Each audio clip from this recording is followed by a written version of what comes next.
Good morning. I'm Hang Leto, the chair of the Professional Fiduciary Bureau Advisory Committee. I'm calling this meeting to order at 10:02 a.m. This meeting is being held on February 8, 2017 at the Department of Consumer Affairs located at 1747 North Market Boulevard, Sacramento, California 95834, and has a teleconference location at Elderwell located at 6345 Balboa Boulevard, number 114, Encino, California 91316. Both meeting locations are open to the public. Okay. Item number 2. At this time, I would like to ask Tracy Montes to call roll to establish a quorum. I will ask Angela to do a roll call to establish a quorum. Good morning. Hang Leto, Present. Eileen Federizo, Present, and there are no public members at my location. Barbara DeVries is not present, Donna Kell, Present. Jenny Chacon, Present. King G is not present, Kathleen Thompson. Present. Thank you. Okay. A quorum is established. Thank you, Tracy. Thank you, Angela. Item number 3, I would like to ask the committee members and bureau staff to introduce themselves. Kathleen Thompson, Supervising Court Investigator from Solano County. Jenny Chacon, Public Member from the San Francisco Bay Area. Donna Kell, Fiduciary, Sacramento County. Hang Leto from San Francisco Labor Council.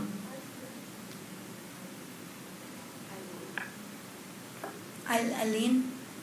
Hi, this is Eileen Federizo. I'm a geriatric social worker and licensed professional fiduciary in the LA area.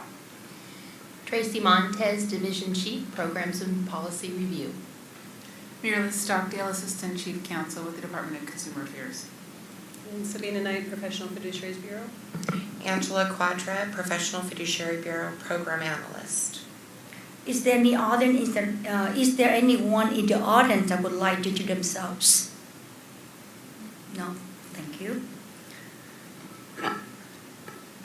Item number 4, Tracy, please update the committee on the status of the bureau chief position. As I mentioned at the November meeting, the bureau chief position is still vacant and it is appointed by the governor, and so we are waiting information from the governor's office when the appointment is made. However, I would like to reintroduce Sabina, who is on loan from BAR, the Bureau of Automotive Repair. She is our operations manager, and I'd like to read you a short bio because it's quite impressive, and I feel very fortunate that we were able to snag her for a couple of months. She comes from private practice as well. She has experience in trust administration, conservatorship, probate, estate planning, and civil law. She has also taught at various universities. Prior to this position, she was an attorney also at our DCA Legal Affairs with a specialty in the area of personnel and labor relations. And then most recently, as I mentioned, was the deputy chief of the Bureau of Automotive Repair, overseeing licensing, administration, and the Consumer Assistance Program.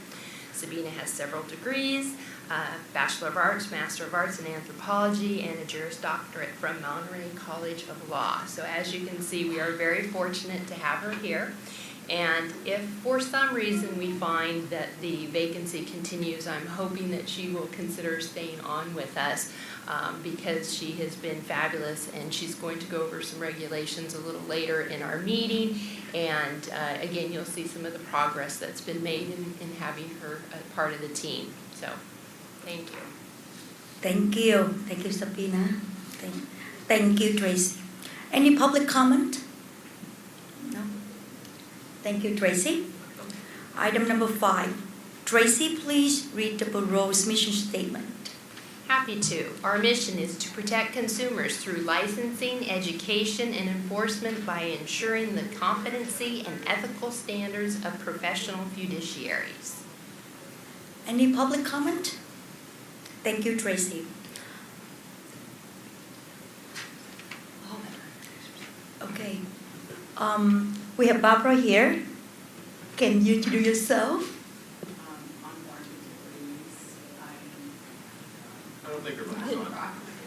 Professional fiduciary for 27 years, mainly working in San Francisco, former chair of this committee. Thank you, Barbara. So now we go to the item number 6. Have the committee members had a chance to review the minute?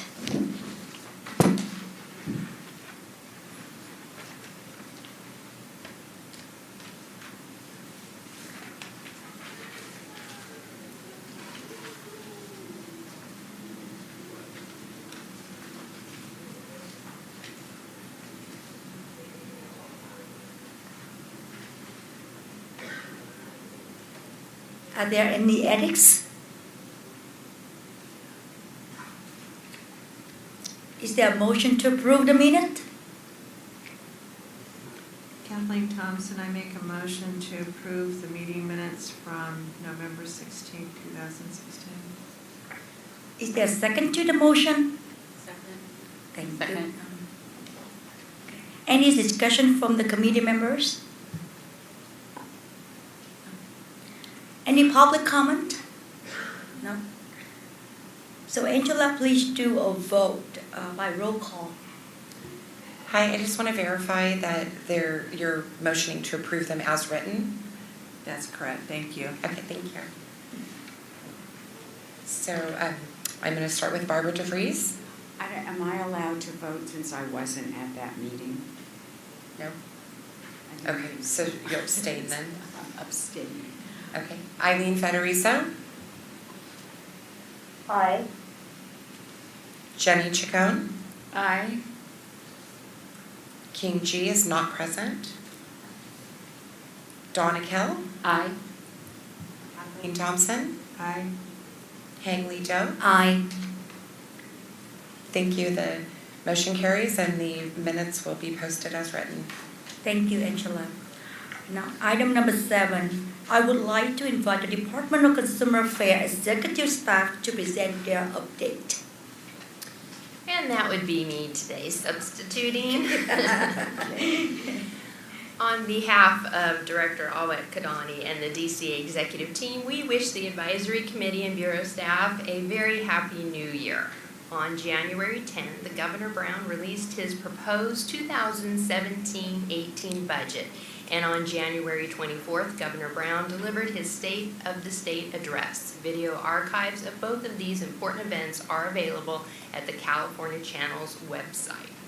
Also in January, Governor Brown appointed Jolie Onadero as the Deputy Secretary of Legislation for the Business, Consumer Services, and Housing Agency. Prior to her appointment, she served as the Principal Consultant for the Senate Committee on Appropriations.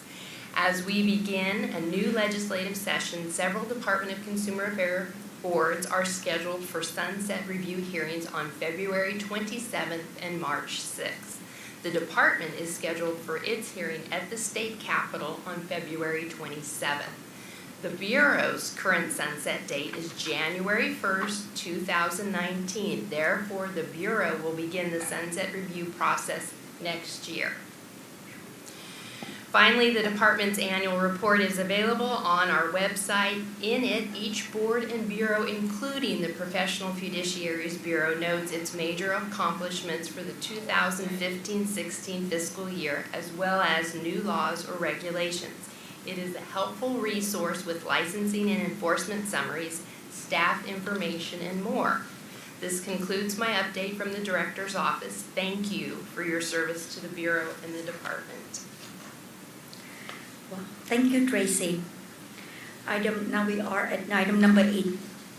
I would like to invite the Department of Consumer Affairs Budget Office to present the budget update.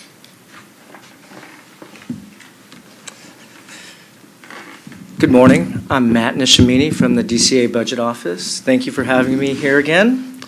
I last presented at your November meeting, and since then we've released the governor's budget, as Ms. Montez has stated, on January 10th. So you can go to the Department of Finance's website and see your budget there. I'll just give you a couple of highlights, though. If you do, then you can, if you do go to the website. The main highlight is that state pro rata, which that pays for agency, that pays for the governor's office, the treasurer's office, those things were stripped out of your budget. And so you'll see a decrease of $54,000. That's going to be a direct charge to your fund from now on. And that's to improve transparency so people can look right at the fund condition statement and say, okay, this is what the pro rata is for this that is being taxed, being taken from that fund. Aside from that, there were just some modest changes to retirement and very modest changes. Since the last report, we had projections based on the third fiscal month. Now we're through December, so we have twice as much information. And that projection is in your packet. That expenditure projection is in your packet. We're showing you saving about $120,000 this year, so we're doing great. It's a modest decrease from the previous version that I reported was $140,000. Basically, the difference in the $20,000 is through personnel services, and we would attribute the more accurate projection now is based on we have twice as much information. So everything is consistent.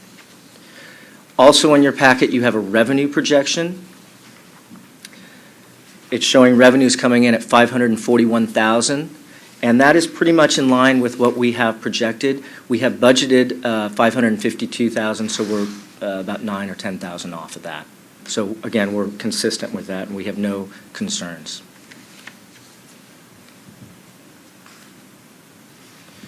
And with that, I'm happy to answer any questions you may have. So when we get, this is Barbara DeVries, hi, when we get an executive, a director back, then we will use that 120. The reason we have extra money is we have an unfilled position. That's correct, yes.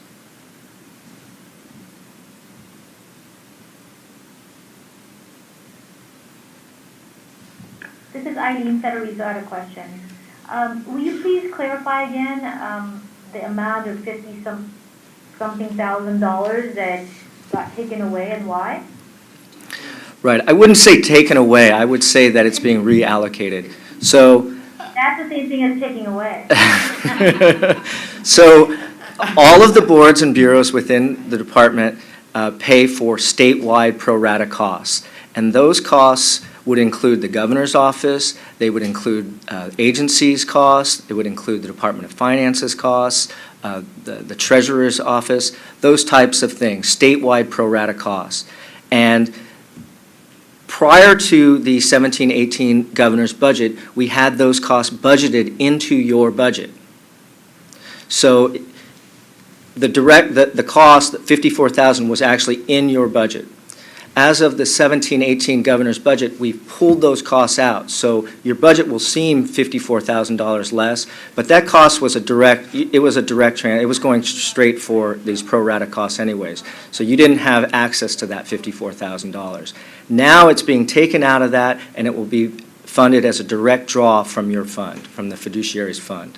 So if you look at the fund condition statements, in the governor's budget, you will see a minus 54 for cost for statewide pro rata. Okay, thank you. Any other comment from the committee members? Any public comment? Thank you, Matt. Thank you for having me again. Thanks. See you next time. Now we are at item number 9. I would like to invite the Department of Consumer Affairs Legislative and Regulatory Review to present the legislative update.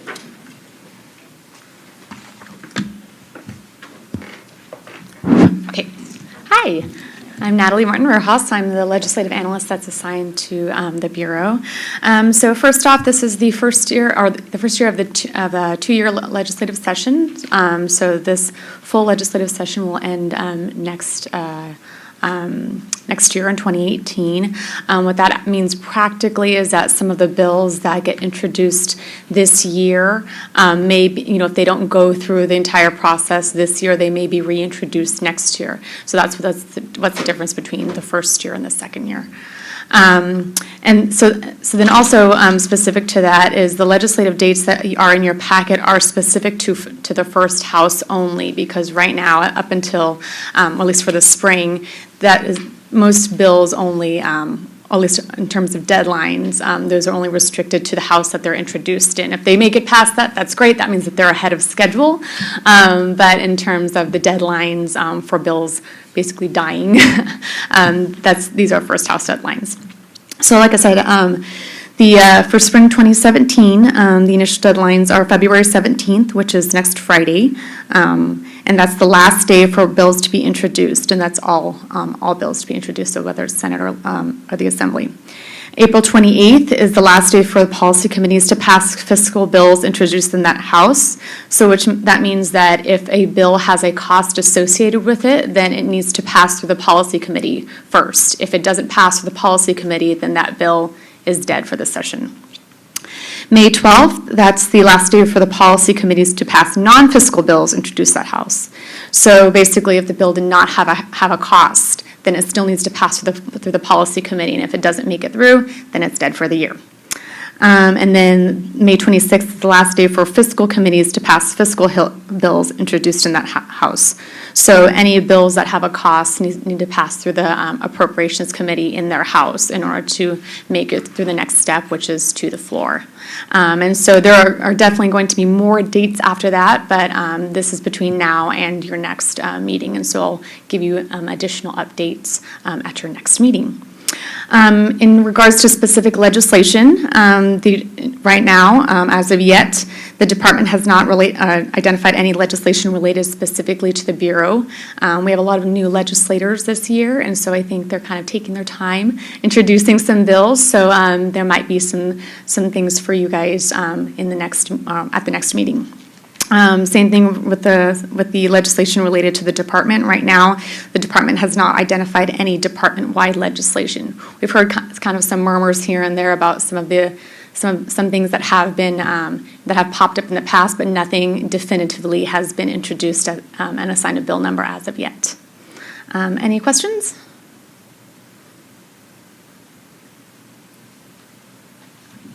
Okay. Would you define the department-wide legislation? So department-wide legislation is basically, these are bills that affect a lot of our programs. So for example, last year we had the retired license type bill.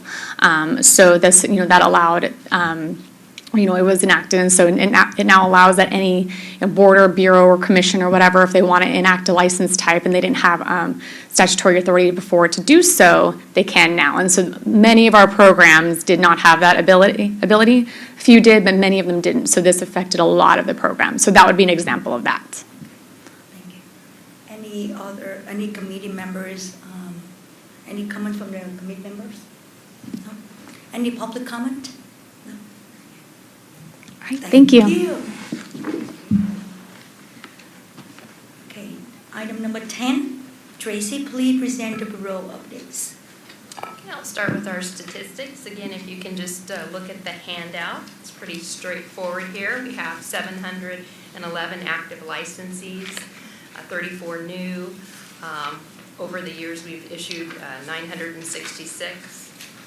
We've got 71 complaints received thus far, complaints closed 48, complaints pending 116, average days to close complaints 186, 3 cases initiated with the Attorney General's office and 0 citations issued. I would like to point out that with Sabina here, she has been meeting with the enforcement staff regularly and going through cases. Again, with her experience, she has been able to expedite processing cases. So again, very appreciative of her expertise. Any questions about the data? This is Eileen Federizo. Yes. I wanted to find out, of the citation, no, there's no citations, of the complaints received, do we have any idea if all of those people are actual licensed fiduciaries, or what percentage of that number is from like the CPA world or the attorney world? I'm going to let Sabina comment on that because she has been reviewing the cases most recently. Eileen, I'll look into that for you, but my initial review is there are a lot of non-jurisdictional complaints, and there's also a lot of complaints that we get where, as you are probably very intimately aware, it's a family member that's upset about something else, and it also doesn't fall within the scope of fiduciary duties, or that they are actually acting within their scope and within their authority. So there's two types of kind of complaints we typically get. I can tell you from my initial review that it's not a lot that we get, that CPAs and attorneys, but I can probably get you a pretty good guesstimate or a pretty good estimate if you'd like. I can send that by email, or we can make it available as materials in the next meeting. Yeah, the only reason why I bring it up is, in my experience, I'm being pulled into various cases where it wasn't a licensed professional fiduciary who was acting in the role. It was, again, a CPA or an attorney who's trying to do this work. And they don't need to be licensed, obviously, but I was just trying to see if there was a pattern. But, okay. Right, and when we receive those, we do refer them to the correct governing and licensing entity. When we do send a closure letter, we'll say, however, if you'd like to, talk to the state bar about this attorney or the Board of Accountancy, we do refer them to those entities. Thank you. But you don't cross-report, you refer that individual, but you don't cross-report? Right, as we don't regulate that profession. Great. I have a question though. If they're doing the work of the fiduciary that we do, like trust administration, whatever, and they're grandfathered in, how come we don't have jurisdiction over them?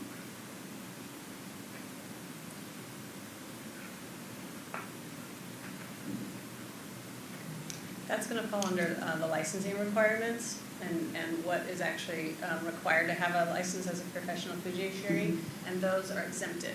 And as an attorney, for example, you don't have to be licensed to be a professional fiduciary, to be acting as fiduciary.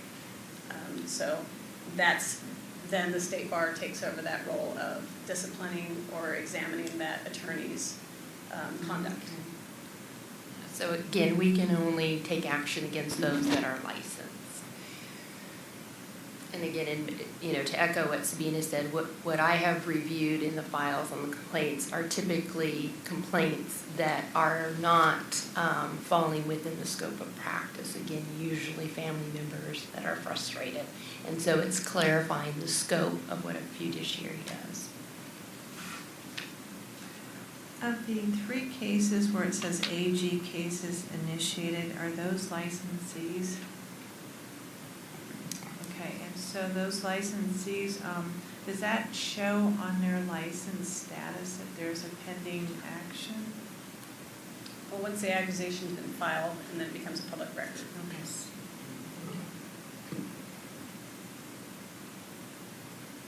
Any other questions? I'll move on to outreach.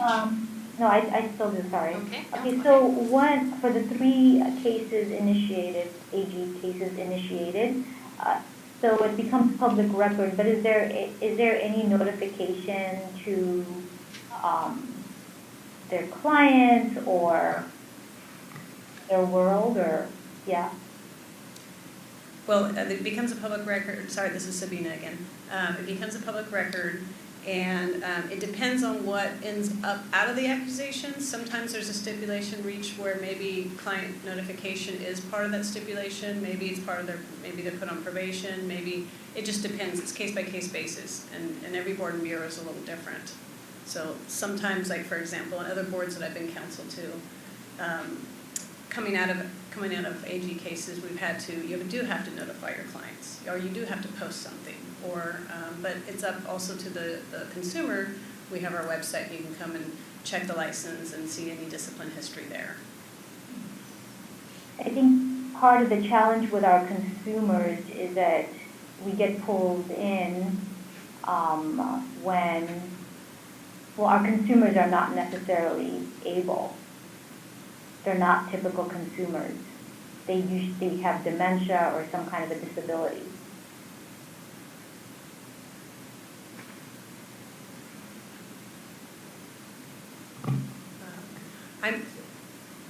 Sorry, this is Sabina again. I like this discussion, and I think as consumer protection is our paramount task here, I think that we can talk about this either under another agenda item in a future date, because we're getting a little off topic here, or we can kind of roll it under item number 13 to where we're going to talk a little later about how advisory committee members can assist the Bureau in looking forward into regulations or loopholes or other improvements that the Bureau could make to the industry.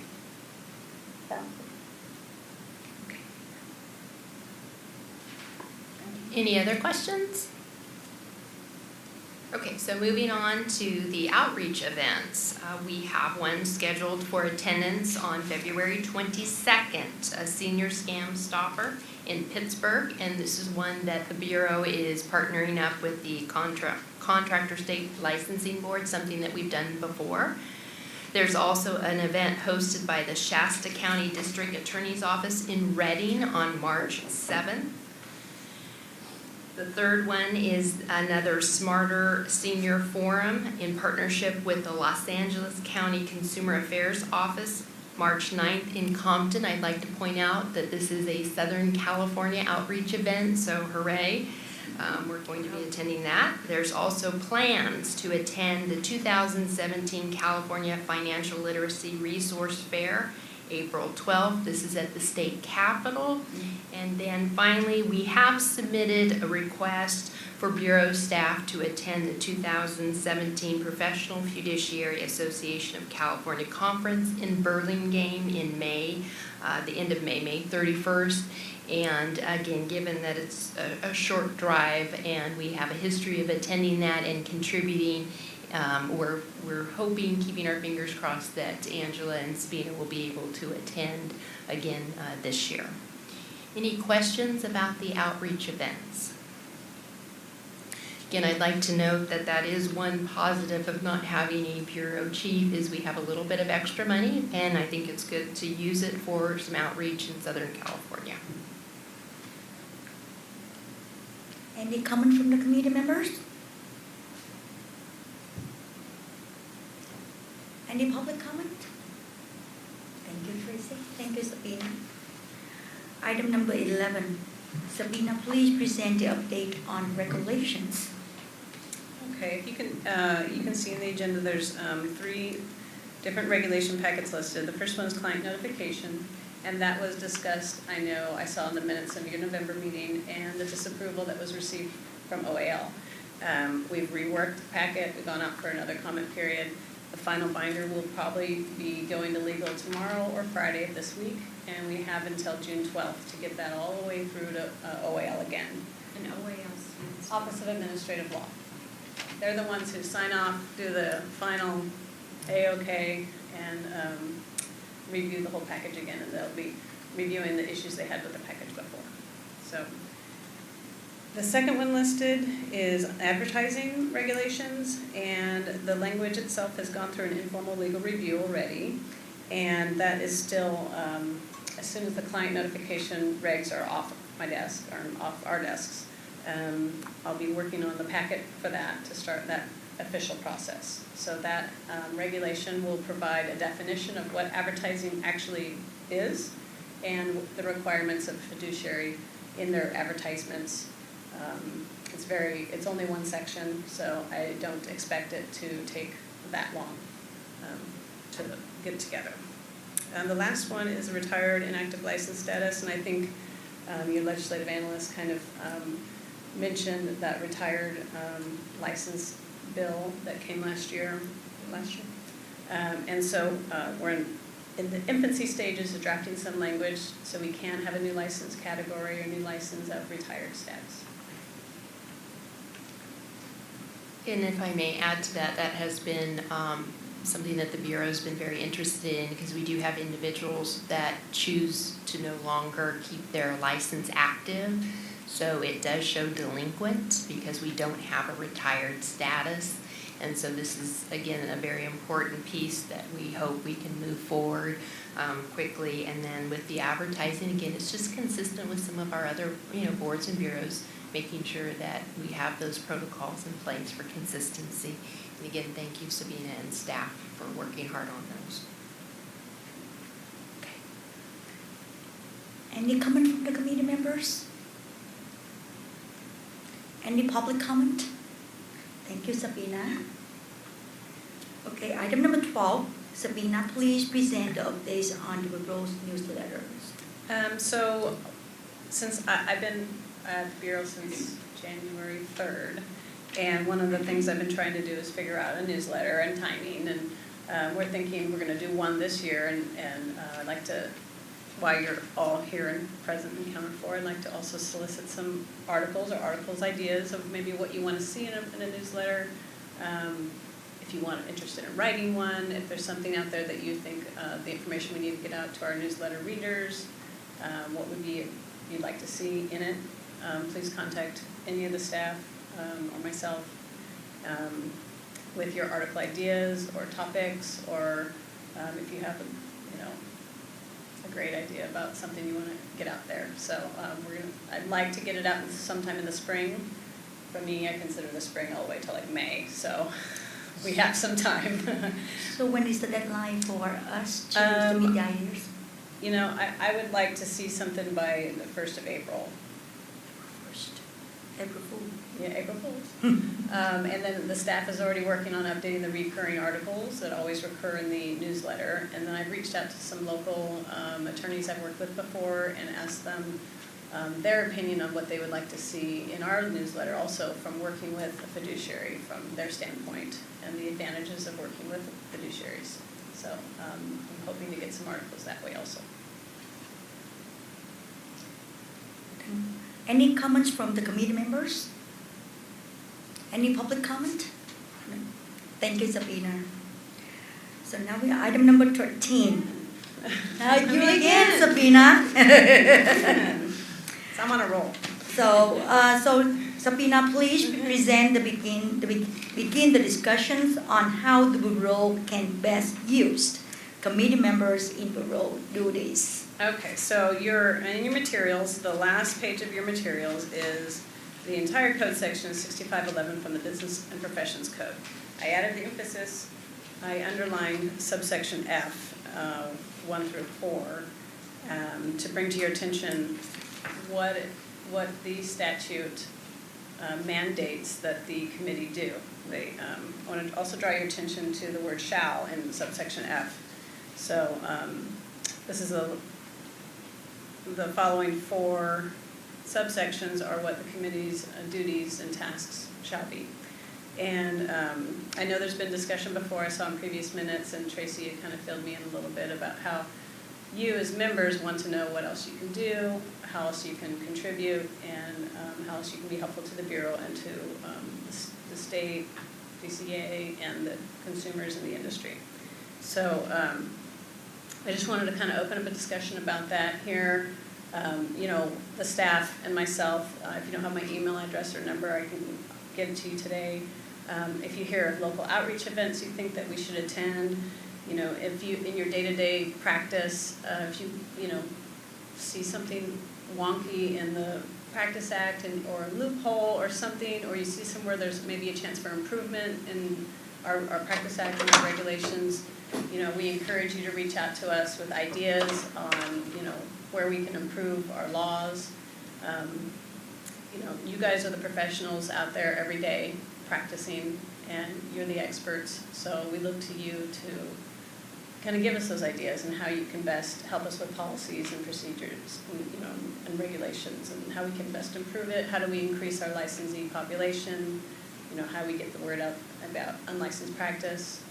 and stuff like that. So I wanted to open it up to everybody here, and we can have a little discussion about it. I can give everybody my contact information. We can make it available to all the committee members, and we're open to hearing even strategic plan ideas when the time comes too.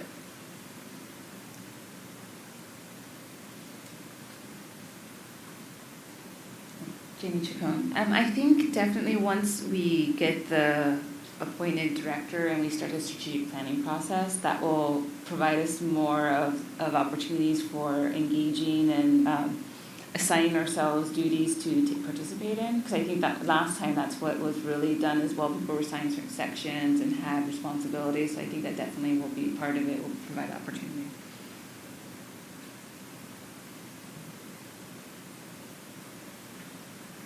And I'm happy to work on that also in the interim, little bit by little bit. I've already reached out to one lobbyist firm and asked them for PFACs, if they have any, if they have a document or something where they're compiling their suggestions for our strategic plan.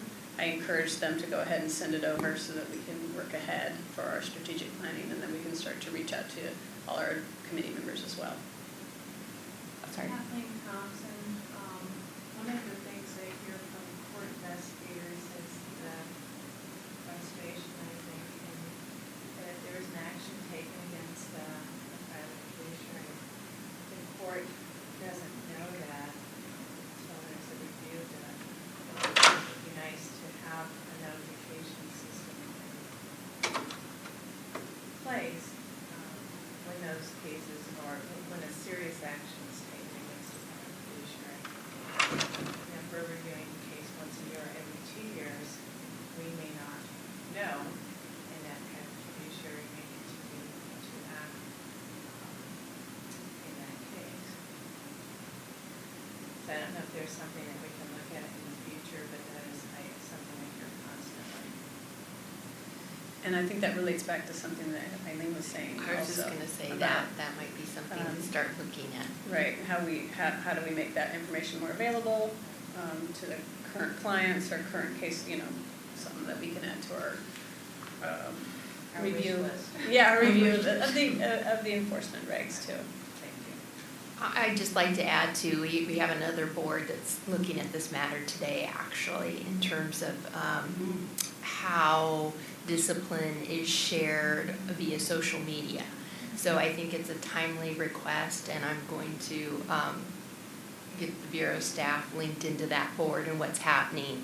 And that might be something that on a much higher department-wide level, they really need to start looking at how to do that. So thank you. I'm excited to hear that. Thank you. Any other comments? I have a question. So none of the other bureaus have that capacity yet to notify courts or?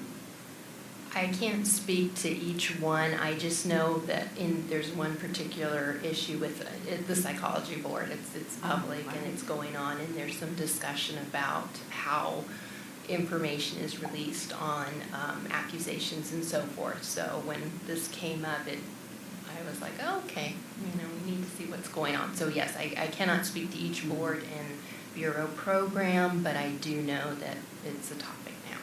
Okay. So. This is Eileen Federico. So do I understand correct that we are going to look more into this, and would that require like a little committee or not necessarily at this time? Well, as it's not agendized like that, we can't make any type of action to go forward with any type of thing like that. Staff can look into this, and we can possibly come up with an agenda item for next meeting. And we can do all the background, all the hard work ahead of time to see if it's something we can even do. If it's something we can do, if it's something we need a subcommittee for, absolutely. We can come to the committee at that time with that. Okay. Okay, any comment from the committee members? Any other public comment? Thank you, Sabrina. Thank you, Tracy. So, item number 14, Angela. What item have you recorded from our meeting today as future agenda items? So I've noted that one of the committee members, I believe it was Eileen, had asked about finding out the percentage of complaints that we receive which are against licensees as opposed to non-licensees, CPAs, attorneys. And then also discussion of notification of actions taken against a professional fiduciary to their clients. And then I've also included the same type of notification to a court or to the court investigators when action is taken. Did I miss anything, or does anybody have anything additional? I do. This is Eileen Federico. On the section, can we look into the number of fiduciaries or the number of licensees, and how does that percentage or rate of growth compare to the demand that we have in California?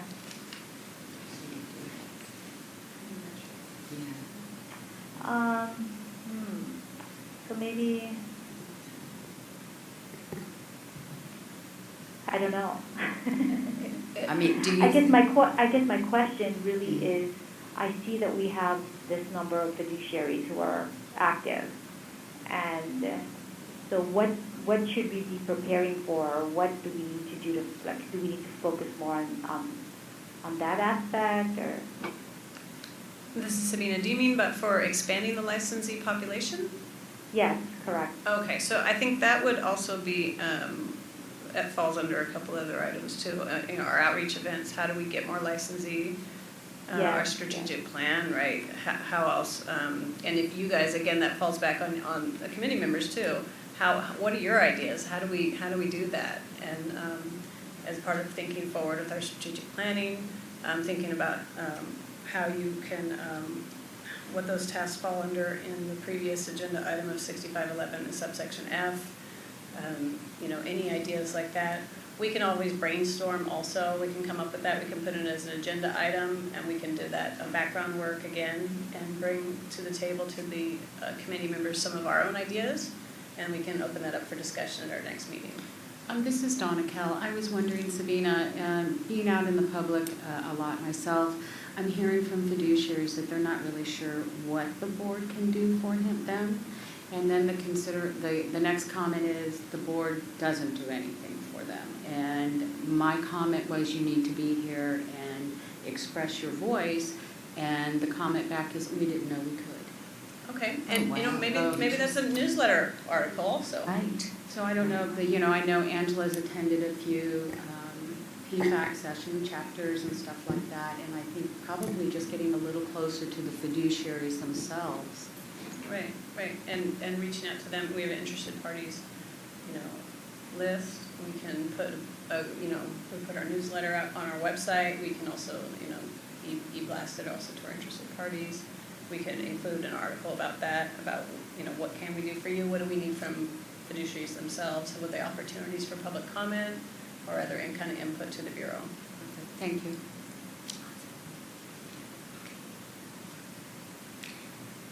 Any other comment from the committee members? No? Any public, are there any items that the public want to add on the agenda? Any? No? Okay. Thank you. So now we go to item number 15. So the following days are calendar for the rest of 2017. Wednesday, May 3rd, 2017. Wednesday, August 16, 2017. Wednesday, November 15, 2017. Do any of the committee members have a conflict with any of the proposed days? No? Okay, good. Any public comment? No? Okay, so thank you. So item number 16, is there any public comment on items not listed on the agenda? Legal counsel? Is that, can meeting adjourn? Okay, thank you. Adjourn the meeting. So All the time. So the meeting is adjourned at 10:47 a.m. Perfect. Wow.